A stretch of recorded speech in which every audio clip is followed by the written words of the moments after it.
अस्सलाम वालेकुम नाज़रीन, ZH ड्रामा रिव्यू के साथ हाजिर हैं। इस चैनल को भी सब्सक्राइब कर लीजिएगा। यहाँ सिर्फ हम ड्रामा का रिव्यू देते हैं और आज हम आपको कुछ एंड पे क्लिप भी दिखाएंगे ड्रामों के। उसमें अच्छी अदाकारी या कोई तुक्के हैं वो आपको लाजमी दिखाएंगे। तो हम 3-4 ड्रामों का कर लेते हैं। शुरू करते हैं हम कर्ज़े जहाँ से। ज़रा इस पर शॉर्ट बात करनी है, आगे जाके हम दूसरे ड्रामों पे आते हैं। कर्ज़े जहाँ नशवा का किरदार यमुना ज़ैदी कर रही हैं। कर्ज़े जहाँ के हवाले से अगर मैं मेरे से ओवरऑल पूछे तो इसका सब्जेक्ट और इसकी डायरेक्शन बहुत ही ज़बरदस्त और शानदार है। सब्जेक्ट के एतबार से जितनी डेप्थ सब्जेक्ट में है उतनी ही उसकी डायरेक्शन में नज़र आती है। माहौल मुझे बहुत पसंद है और ख़ास तौर पे इसकी ट्रीटमेंट के हवाले से देखा जाए तो इसमें अदाकारों को भी क्रेडिट ना देना बहुत बड़ी ज़्यादती है। उसामा खान बहुत अच्छा किरदार अदा कर रहे हैं और बिस्मा का किरदार तज़ीन जब से उनका कमबैक हुआ है मेरे ख्याल में बहुत ही ज़बरदस्त तरीके से वो सामने आई है।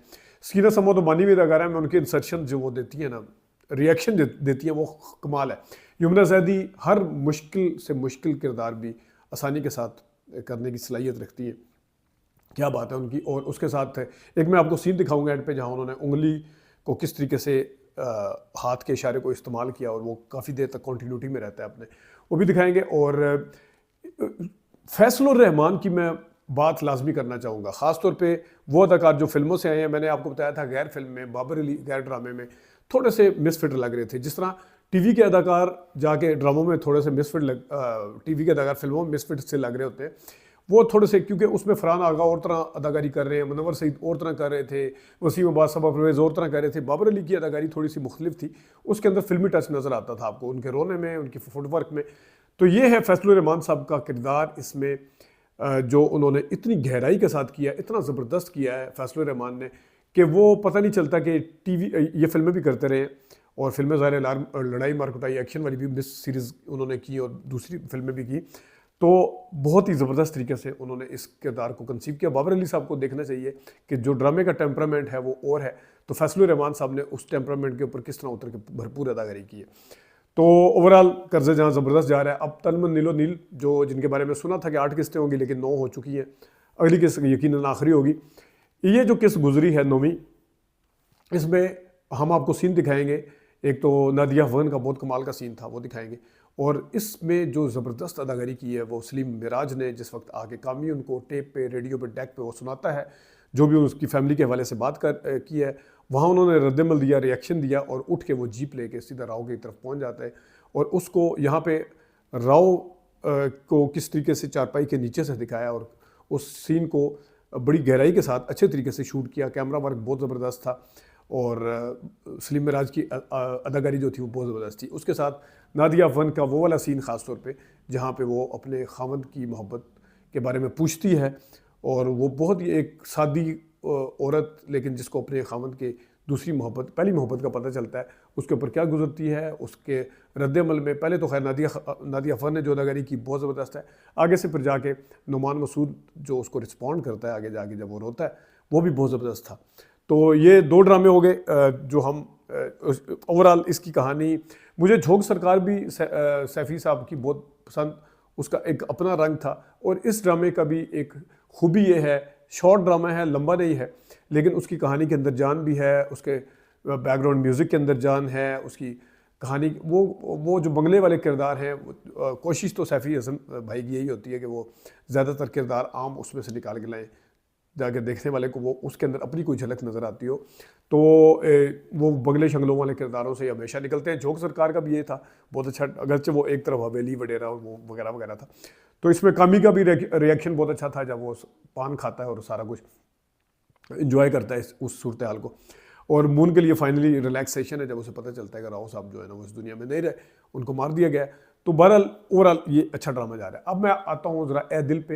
ए दिल ड्रामा, उसमें सानिया सईद जो है वो बहुत ज़बरदस्त। एक कहानी ऐसी है जिसने जकड़ा हुआ है और इस कहानी में जो सानिया सईद की बेटी है, ये होती है वो मासूम लड़की जिसके ऊपर लोगों की हमदर्दियाँ जिसके साथ होती हैं, एज़ कम्पेयर टू दिल नादान की अमार खान जो भी नाम है, अमार खान। उनको देख के आपको कितनी हमदर्दी होती है, जितनी बललियाँ मारी हैं, जितनी बेवकूफ़ियाँ मारी हैं। खैर वो ड्रामा ओवरऑल एक गलत डायरेक्शन की नज़र हुआ, उसको इस तरह नहीं होना चाहिए था। लेकिन जब सारे वो कहते हैं ना, वो घुन के साथ गेहूँ भी पिसता है, क्या होता है वो, तो इसमें भी वही हिसाब है। लेकिन मैं एक जो बात कर रहा था कि हमदर्दियाँ समेटने के हवाले से मैं तलाश कर रहा था, मैं अक्सर कहता था कि फ़लाँ ने उस ड्रामे में एक मासूम उसका किया था, तो इसमें वाकई में हमदर्दियाँ नज़र आती हैं सानिया सईद की बेटी के साथ। अच्छा, इसमें सानिया सईद फिर उसके साथ साथ अजान अब अपने रोल में फिट आया है, उसके वालिद का किरदार भी ठीक है, उसकी माँ का किरदार बहुत अच्छा है, वो भी अच्छा कर रही है। दूसरी तरफ महमूद असलम को चाहिए अब थोड़ा सा किरदार जो है ना, वही इश्क जुनून में वही महमूद असलम नज़र आते हैं, वही बस उनके पास है अब वो बेचने के लिए बुलबुले के अलावा ना ये एक वडेरा और सेठ का किरदार रह गया। अदरवाइज़ वो उनसे कुछ काम उस तरह से नहीं लिया जा रहा जितने वो अच्छे आर्टिस्ट हैं, वो अपने ऊपर एक छाप लगवा के बैठ गए कि जनाब वही वाला अदाकारा करना, उसी तरह आंखों का इस्तेमाल करना है, उसी तरह एक यकसानियत जो है वो उनके किरदार में नज़र आती है। लेकिन यहाँ पे एक थोड़ा सा मैं आपको दिखाता हूँ कि एक दिखाऊंगा, बल्कि बाद में आपको दिखाएंगे कि किस तरीके से एक सीन है वहाँ पे सानिया सईद को दो मुख्तलिफ उसमें दिखाया, और थोड़ा सा इसमें डायरेक्शन का ख्याल रखा जाना चाहिए था, उसको कॉन्टीन्यूटी का ख्याल रखा जाना चाहिए था कि हम पहले किस तरीके से हमने सानिया सईद की एंट्री दिखाई है, उसके बाद जाते हुए किस तरह एंट्री दिखाई थोड़ी देर बाद। खैर ये हम आपको दिखाते हैं। उसके साथ फिर ए दिल में ओवरऑल कहानी जो है वो एक तरतीब के साथ, एक स्पीड के साथ आगे बढ़ रही है। वो जो साद कुरैशी साहब हैं वो भी बाहर बैठे हुए हैं और उनकी भी एंट्री होगी। सबा परवेज़ का किरदार भी अभी तक कोई उस तरह का नहीं है जितना इसमें सानिया सईद का किरदार बहुत ही ज़बरदस्त है। यकीनन इनका आखिर में मौत हो जाएगी, ये बाद में आने वाली किस्तों में, क्योंकि कैंसर दिखाया है, लेकिन ड्रामा अच्छे तरीके से आगे जा रहा है। अब आते हैं दिल नादान के ऊपर। दिल नादान मैंने इस जैसा फजूल ड्रामा मैंने आज तक नहीं देखा। इस ड्रामे के फजूल होने के मैं अब क्या क्या सबूत दूँ, कितने कितने मैं अब बात कर चुका हूँ पहले भी। यानी कि इस ड्रामे को देख मतलब हदायतकार ख़ुद एक पागल बना रहा है देखने वाले को कि आज से 12-13 किस्तों पहले जुनैद का और तानिया का शक का, जुनैद का और नायाब का की तरफ से शक का इजहार किया जाता है। इसका भाई घर के अंदर उसको पीटता है, घर के अंदर उसको धक्का देता है और वो निकल जाने का कहता है। और फिर जनाब जब एक चीज़ इस्टेब्लिश हो चुकी है कि मुबैना तौर पर, अगरचे वो अंदर से ऐसा नहीं है कि वो ताल्लुक उन दोनों का उस तरह से, वो बहन और भाई समझते हैं, एक दूसरे को भाभी देवर समझते हैं, लेकिन जब इन किरदारों की नज़र के अंदर वो इस तरह के किरदार बन चुके हैं, वो मिलते हैं आपस में, फिर उसकी क्या तो क्या कि हर 10-12 किस्तों 5 किस्तों के बाद आपको हैरानगी के दौरे पड़ना शुरू हो जाए। क्या मुझे बताइए, जो अभी 49 नंबर या 48 नंबर एपिसोड थी, उसमें जब वो उन दोनों को चाय पीते देखता है, क्या वो पहली दफ़ा हुआ? क्या उसको वहाँ पे पहली दफ़ा पता चला कि मेरा भाई है वो मेरी बीवी के साथ फिर रहा है? ये पहले अपने घर से निकाला। हर किसी को पता है कि इनकी आपस में सेपरेशन में ये भी एक चीज़ थी कि वो तानिया ने जो बीच में एक रंग डाला, बीच में उसके भंग डाला उसके अंदर, तो फिर अब बार बार दिखाने की क्या तो क्या, फिर वो जनाब उसी तरह ट्रैफिक पीछे खड़ी हुई, आगे गाड़ी लेके खड़ा हो, हैरान हो रहा है, गाड़ी में देख रहा है कि दोनों इकट्ठे बैठे हुए ऐसे ऐसे करके। ये कौन सी तुक है? ये पहली दफ़ा दिखाया आपको। आप मुझे बताएं, आपको ये हैरानगी थी तो क्या हदायतकार क्या साबित करना चाह रहा है? कितनी दफ़ा एक लकीर को बार बार पीटेंगे, कितनी दफ़ा एक सीन को बार बार दिखाएंगे, कितनी दफ़ा हैरान करेंगे, और फिर एक दफ़ा वो हैरान हो रहा है, आज पता है मैंने क्या देखा, आज ये देखा, और पता नहीं मैं फिर थोड़ी देर बाद कह रहा है मैं भाई को फ़ोन कर रहा हूँ, नंबर बन जा रहा है। पहले इतने गुस्से का आ रहा है कि मुंह देखना पसंद नहीं करेगा उसकी, वो तो पहले भी कर चुका है। तो ये इस ड्रामे को जिस तरीके से इतने से ड्रामे को इतना खींचा जा रहा है और अभी भी ख़त्म होने का नाम नहीं ले रहा इस ड्रामे का, तो ये इस ड्रामे का नई ऑफिस है। आइए कुछ सीन दिखाते हैं आपको। ये यहाँ पे हम आपको दिखाते हैं कि ए दिल की नवी किस्त में जिस वक्त ये रिश्ता लेने के लिए उनके घर जाते हैं, सानिया सईद के, उसकी बेटी का रिश्ता लेने के लिए, तो ये उनके वाले साहब भी बैठे हुए हैं, सारे उनके घर पे बैठे हैं। सानिया सईद को पकड़ के लाया जाता है, अगर वो बीमार है ज़ाहिर है, जिस तरीके से पकड़ के लाया गया वो दिखाते हैं आपको। आप देखिए कि किस तरीके से उनको पकड़ के लाया। ये देखिए वो चल नहीं पा रही, खांसी कर रही हैं, और ये पहले से खैर एक मुलाकात हुई है उनकी, लेकिन वो चल नहीं पा रही, खांसी कर रही है, और किस तरीके से ये उनको पकड़ के लाया जाता है। तो ठीक है बिल्कुल। और थोड़ी देर के बाद क्या होता है ये हम आपको दिखाते हैं, जिस वक्त वो बाद में ये चले जाते हैं और घर वाले, सिर्फ इसकी बेटी उधर होती है, किस तरीके से सानिया सईद आती हैं और जाती हैं, ज़रा मैं आपको दिखाता हूँ। ये वो सीन उसी एपिसोड में थोड़ी देर बाद, जिस वक्त वो कहती है कि तुम चाहती हो कि तुम्हारी माँ सुकून से मरे तो तुम्हें हर कीमत पे मेरी बात मानना होगी। कहाँ तो उनको पकड़ के लाया जा रहा था, और कहाँ जनाब सलमान खान वाले स्टाइल से जनाब स्लो मोशन में उनको जाते हुए दिखाया गया। देखिएगा, ये देखिएगा, तो ये अब खुद बड़े आराम से सुकून के साथ चलते हुए बगैर खांसी के जा रही हैं वो, बिल्कुल ठीक ठाक हो चुकी है। तो इन चीज़ों का ख्याल रखा जाना चाहिए मेरे ख्याल में। ये चीज़ें जो हैं ये लोगों को बाज़ दफ़ा इतनी जल्दी जल्दी हज़म नहीं होती हैं। कर्ज़ा जहाँ का ये वाला सीन जहाँ पे नशवा जो है वो अपने कज़न को कहती है आई सेड लीव प्लीज़, और ज़बरदस्त गुस्सा, हैरानगी और शदीद गुस्सा, और उस गुस्से की आलम को बड़े अच्छे तरीके से शूट किया। हाथ की उनकी मूवमेंट देखें और उनके हाथ का जो एक एंगल है, पोस्चर है, ये भी इस चीज़ की निशानी है कि वो उस चीज़ से निकल नहीं पा रही।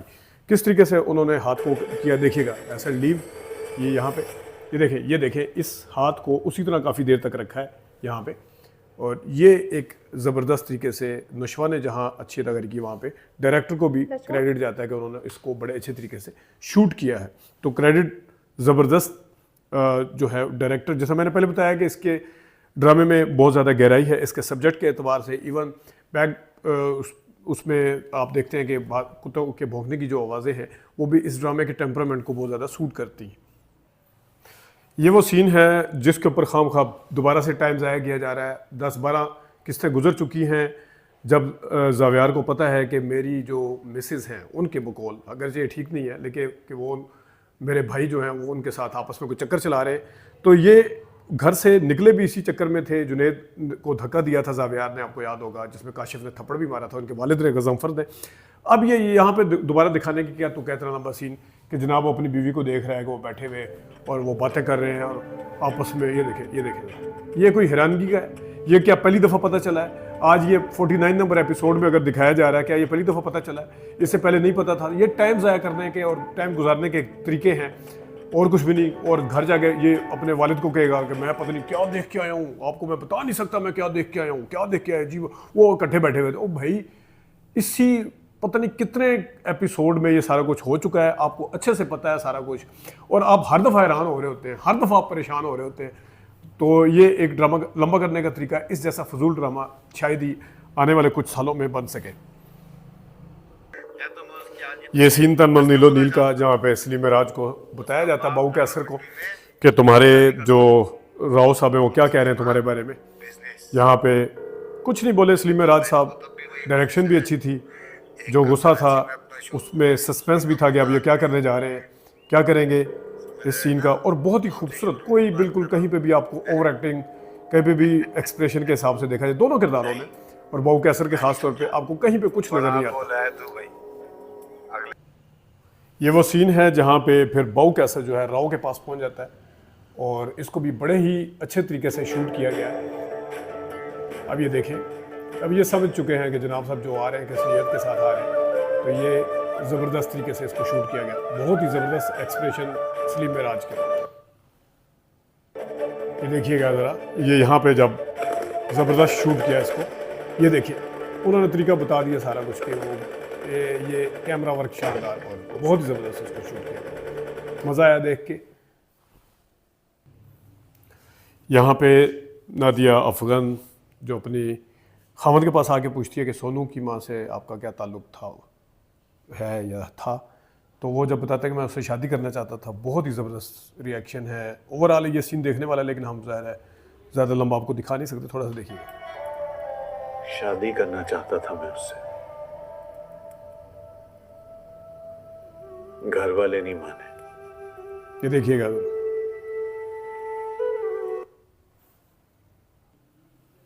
यहाँ पे काफ़ी दुख होता है उसको, और फिर ये आगे थोड़े से डायलॉग हैं वो सुनिएगा। छुपा रहे हैं आप, बेबी को नहीं बता रहे। मैंने 25 साल गुजार दिए आपकी चुप के साथ। बहुत ही अच्छी अदाकारी की है यहाँ पे, इन दोनों ने बहुत अच्छी की है, लेकिन यहाँ पे नादिया अफगान को दाद बनती है और मज़ा आया देख के, और बड़ा नेचुरल था, आंखों के अंदर जो नमी आती है वो भी नेचुरल थी। एक्सप्रेशन उन्होंने थ्रू आउट फेस के एक एक चीज़ को इस्तेमाल करते हुए बड़ा नेचुरल सीन दिया है। तो नाज़रीन, ये कुछ चीज़ें थी जो आपको दिखानी थी। अपना ख्याल रखिएगा, अभी तक के लिए इतनी इजाज़त दीजिए, अल्लाह हाफ़िज़।